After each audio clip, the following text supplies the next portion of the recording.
तो finally guys मैंने देखकर कंप्लीट कर लिया है द डूम्सडे का ट्रेलर, यानी कि अवेंजर्स डूम्सडे। द ओडिसी देख कर आया हूँ, इसलिए द कुछ ज़्यादा नाम पे। वैसे आपको बता दूं कि अवेंजर्स डूम्सडे का ट्रेलर रिलीज़ हो चुका है, हिंदी, इंग्लिश, तमिल एंड तेलुगु सभी लैंग्वेजेस में आ चुका है। तो अगर आप लोगों ने नहीं देखा है तो आप देख सकते हैं, लेकिन आज हम उसका रिव्यू करने वाले हैं। ट्रेलर की शुरुआत होती है हमारे लंगड़े प्रोफेसर के साथ में। एक्समैन के प्रोफेसर है, आप लोग जानते होंगे कि उनके पास में माइंड कंट्रोल करने की पावर है, और उन्हीं से शुरुआत होती है। उनका जो एक्समैन का जो वर्ल्ड है वहाँ इनकर्जन चालू होता है, यानी कि वो दुनिया ख़त्म हो रही होती है। साथ ही में बैकग्राउंड में चल रहा होता है थॉर की वॉइस ओवर। थॉर बता रहा होता है कि क्या होने वाला है और क्या बुरा हो सकता है। थॉर बोलता है कि मैंने आज तक जितने भी दुश्मनों से लड़ा है और बड़े बड़े योद्धाओं के साथ में लड़ा है, सब मरे हैं, लेकिन आज तक मुझे इतना डर कभी नहीं लगा जितना कि इसके से लग रहा है। यानी कि डूम्सडे की बात हो रही है, सीधी सी बात है, डॉक्टर डूम की बात हो रही है यहाँ पे। आपको पता होगा डूम्सडे आरडीजे प्ले कर रहे हैं, और आरडीजे ने ही आयरन मैन का भी रोल प्ले किया था, जो कि यहाँ हिट किया था जब उस बंदे ने सेक्रीफाइस किया था एंड गेम में। और आपको बता दूं कि इस ट्रेलर में जितने भी फुटेजेस दिखाए गए हैं, चाहे वो शैंग-ची के हो या फिर थॉर के हो, या लास्ट में एकदम से कैप्टन अमेरिका का आना और थॉर के हाथ से हथौड़ा ले लेना, ये जो सारी चीज़ें हैं वो देखकर ऐसा लग रहा है कि कुछ बड़े लेवल पे, यानी कि इंटेंस लेवल पे होने वाली है सारी चीज़ें। और पूरे ट्रेलर के अंदर में थॉर ही एक ऐसा बंदा है जो कि सबको एक्सप्लेन कर रहा है। इसका मतलब ये है कि फिल्म की शुरुआत में, जैसे कि आपने अपने इन्फिनिटी वॉर में देखा था कि किस तरीके से थॉर का लड़ाई हुआ था थाइनोस के साथ में। जो पहला फाइट जो शुरू हुआ था वो थॉर से चालू हुआ था, और हमने फिल्म वहीं से देखना चालू किया था इन्फिनिटी वॉर में, आपको याद होगा अच्छी तरीके से। तो हो सकता है कि यहाँ भी सबसे पहले डॉक्टर डूम थॉर के पास ही जाए, क्योंकि अब आपको पता है फैंटास्टिक फोर वगैरह की जितनी भी पूरी टीम है वो पूरा हमारी दुनिया में आ चुके हैं। ये लोग भी जहाँ पे अवेंजर्स रह रहे हैं वहीं पर आ चुके हैं, यानी कि उनकी एंट्री होती है वकांडा में, और वकांडा वाले काफ़ी अच्छे से उनका स्वागत भी करते हैं। लेकिन थॉर इसमें सबसे ज़्यादा मेन रोल क्यों प्ले कर रहा है, सबको बता क्यों रहा है? इसलिए बता रहा है क्योंकि जिस तरीके से इन्फिनिटी वॉर में सेटअप किया गया था थाइनोस को बुलाने के समय पे, इन्फिनिटी वॉर में इतना ज़्यादा लड़ाई हुआ, सारी चीज़ें हुई, लेकिन वो सारी चीज़ें ठीक थी। मुझे लास्ट में जो ट्रेलर का जो लास्ट क्लिप था एक, जिसमें कि थॉर अपनी फुल पावर के साथ, फुल पोटेंशियल के साथ में एकदम से पूरी बिजली के साथ अटैक करता है डॉक्टर डूम पे, और डॉक्टर डूम उसके स्टॉर्म ब्रेकर को, जिसको थाइनोस भी नहीं रोक पाया था, थाइनोस के कलेजे को चीर दिया था पूरा, लिटरली पूरा अंदर घुसा दिया था उसने पूरा का पूरा अपना जो स्टॉर्म ब्रेकर था। लेकिन यहाँ पर ये बंदा जो डॉक्टर डूम है वो अपने 2 उंगली से पूरे के पूरे स्टॉर्म ब्रेकर को रोक देता है। उसकी इतनी पावर है, बिजली की पावर, और ये सारी चीज़ों को सिर्फ 2 उंगली से रोक देना। आपको पता है कि थॉर का जो पावर है वो पूरा का पूरा बिजली से आता है, और उसकी बिजली की जो पावर है वो आपको पता होगा कि कितनी ज़्यादा खतरनाक है। एक अटैक में आधी की आधी आर्मी ख़त्म करने का दम रखता है वो बंदा अपनी बिजली के अटैक से। लेकिन यहाँ पर एक बंदे पर अटैक कर रहा है और फुल पोटेंशियल के साथ अटैक कर रहा है, और उसको सिर्फ ये उंगली दिखाकर पूरे का पूरे स्टॉर्म ब्रेकर को उंगली के ऊपर रोक लेना, ये कोई आम बात नहीं है। ये आप समझ लो कि इस बार भी डॉक्टर डूम को पावरफुल दिखाने के लिए थॉर की बैंड बजने वाली है, यानी कि पहला फाइट हो सकता है कि थॉर के साथ ही हो, और थॉर फिर पूरे के पूरे अवेंजर्स, थंडरबोल्ट और जितनी भी एक्समैन की टीम है उन सभी को बोलता है कि अब अपने आपसी झगड़े को छोड़ो, कुछ बड़ा आने वाला है और बहुत भयंकर आने वाला है। ये जो सारी चीजें बोला जाता है, इसको देखकर ये साफ साफ क्लियर हो जाता है डॉक्टर डूम के सामने में थाइनोस की बाल बराबर भी औकात नहीं है, जितना पावरफुल डॉक्टर डूम को मार्वल वाले दिखाने वाले हैं।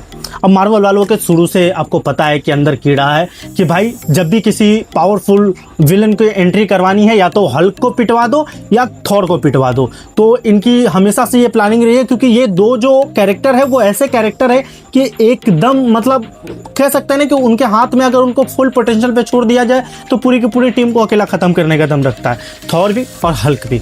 तो यहाँ पर थॉर से उसकी पहली फाइट होती है, उसके बाद थॉर पूरी की पूरी टीम को जमा करेगा, और जमा करने के बाद लास्ट में उसके साथ में फाइट होगा, जो कि ऑफ कोर्स एक पार्ट में ये फिल्म खत्म होने वाला है नहीं। तो पहले पार्ट में ये लोग पूरी की पूरी टीम को सेट करेंगे। टीम को सेट करने के बाद हो सकता है कि सेकेंड पार्ट में डॉक्टर डूम का खात्मा हो। और आपको बता दूं कि TVA के बारे में भी दिखाया गया है इस ट्रेलर के अंदर में, जहां पर लोकी को भी एक झलक लोकी की भी देखने को मिली है। और कसम से बता रहा हूं, डॉक्टर डूम को रोकने के लिए लोकी की ही ज़रूरत पड़ेगी, क्योंकि सबसे ज़्यादा अभी के डेट में पूरे MCU में सबसे ज़्यादा अगर किसी के पास में पावर है तो वो लोकी है, क्योंकि उससे बड़ा कोई सुपर हीरो नहीं है। क्योंकि वो पूरे के पूरे दुनिया को समझो कि एक पेड़ के अंदर बांध कर पेड़ का तना यानी जड़ बन के बैठा हुआ है। और अगर, क्योंकि आपको पता है कि डॉक्टर डूम की जो पावर्स है पूरी मैजिकल पावर्स है, पूरी जो जितनी भी पावर्स है, वैसे जादूगर हमारे डॉक्टर स्ट्रेंज भी है, बट उतना भी ज़्यादा पावरफुल नहीं है कि वो डॉक्टर डूम को रोक पाए। डॉक्टर डूम को रोकना है तो पूरी टीम लगेगी, और पूरी टीम के साथ साथ में लोकी भी लगेगा, क्योंकि लोकी इज़ अ मोस्ट इम्पोर्टेंट गाय अभी के टाइम पे पूरे के पूरे MCU में है। आप लोगों ने देखा होगा अगर लोकी का सीज़न 2, तो आपको पूरी तरीके से पता होगा कि मैं लोकी के बारे में ऐसा क्यों बोल रहा हूँ, क्योंकि लोकी के पास अभी जितना भी पावर है ना, मैं बोल रहा हूँ पूरे MCU को अकेला खा सकता है वो बंदा। पूरा MCU समझो उसके ऊपर टिका हुआ है, जिस हिसाब से पूरे की पूरी सेटअप करके रखा है। तो हो सकता है कि लोकी का भी कुछ रोल इसमें हो, और मोस्ट इम्पॉर्टेंट तो यही होगा कि लोकी हो सके तो सेकेंड पार्ट में ही ज़्यादा दिखेगा। सीक्रेट वॉर्स भी आने वाला है, अवेंजर्स डूम्सडे है, अभी ब्रांड न्यू डे में देखते हैं क्या होता है। स्पाइडरमैन को पूरे ट्रेलर में नहीं दिखाया गया है, यहाँ तक कि ब्रूस बैनर यानी हमारे हल्क मियाँ को भी बिल्कुल भी कहीं पे भी नहीं दिखाया गया है। तो अभी बहुत सारे कैरेक्टर्स रिवील होने बाकी है, और फिल्म आने को अभी भी 4 महीने से भी ज़्यादा टाइम बचा हुआ है।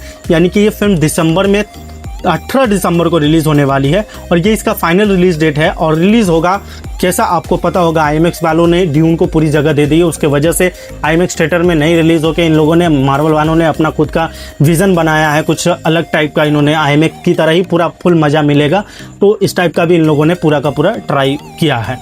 अब मुझे इस बात को लेकर सबसे ज़्यादा क्यूरियोसिटी है कि आखिरकार इस बार पूरी टीम को लीड कौन करने वाला है। और डॉक्टर स्ट्रेंज की जगह पर, भले ही डॉक्टर स्ट्रेंज का जहाँ पे डॉक्टर स्ट्रेंज न्यूयॉर्क में रहता है उस जगह को तो दिखाया गया है, लेकिन पूरे ट्रेलर में डॉक्टर स्ट्रेंज भी कहीं पे नज़र नहीं आया है। शैंग-ची था, शैंग-ची के साथ में वो अपना 3 पट्टी खेलता हुआ जो लौंडा अपन ने डेडपुल में देखा था वो भी था। अब डेडपुल भी इसमें होने वाला है या नहीं होने वाला है इसकी भी कोई कंफर्मेशन नहीं है। अब देखना यह है कि कितने सारे कैरेक्टर्स होने वाले हैं इस बार द अवेंजर्स में। और मुझे लगता है कि अगर डेडपुल आ गया ना तो कसम से बता रहा हूँ पूरे फिल्म का मज़ा डबल हो जाने वाला है। वो अकेला बंदा पूरी फिल्म को एक तरीके से जो उसमें कॉमेडी बनाया है और जो थोड़ा हंसी बना है वो डाल सकता है, क्योंकि उस बंदे को फ़र्क ही नहीं पड़ता है, उसे काट दो मार दो वो फिर से आ जाएगा।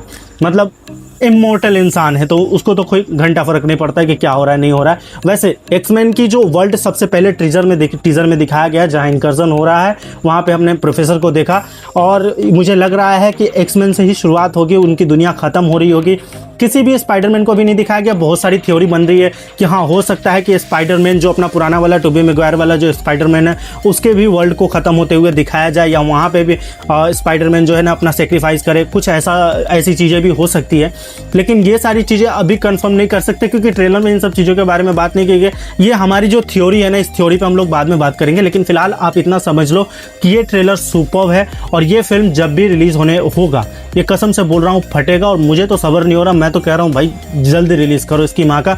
बहुत ज़बरदस्त फिल्म है। अब इंतज़ार करते हैं कि कब ये फिल्म रिलीज़ होता है, मुझे भी काफ़ी इंतज़ार है, आप लोग भी थोड़ा सा वेट कर लीजिए, थोड़ा इंतज़ार कर लेते हैं, देखते हैं कब तक ये फिल्म। खैर डेट तो मालूम है, लेकिन फिर भी एक्साइटमेंट में कुछ भी बोले जा रहा हूँ। लेकिन ये ट्रेलर मुझे बहुत पसंद आया, पूरा 10 on 10 है, और मुझे लगता है कि इस साल की सबसे बड़ी ओपनिंग करने वाली ये फिल्म बन सकती है। वैसे आप लोग क्या कहते हैं, आप लोगों की क्या ओपिनियंस है, आप लोग कमेंट में नीचे बताइए। और जितने भी थंडरबोल्ट्स और सारे कैरेक्टर्स जो दिखाए गए थे इन सभी पे बात करेंगे, एक अलग से वीडियो लाएंगे उसमें बात करेंगे। फिलहाल ये रिव्यू वीडियो आप लोगों को कैसा लगा कमेंट डाउन करो नीचे कमेंट में। जिसका भी कमेंट ऐसा लगेगा मैं पिन करूँगा। मैं मिलता हूँ आप लोगों से जल्द ही किसी नई वीडियो के साथ। इस वीडियो को देखने के लिए धन्यवाद।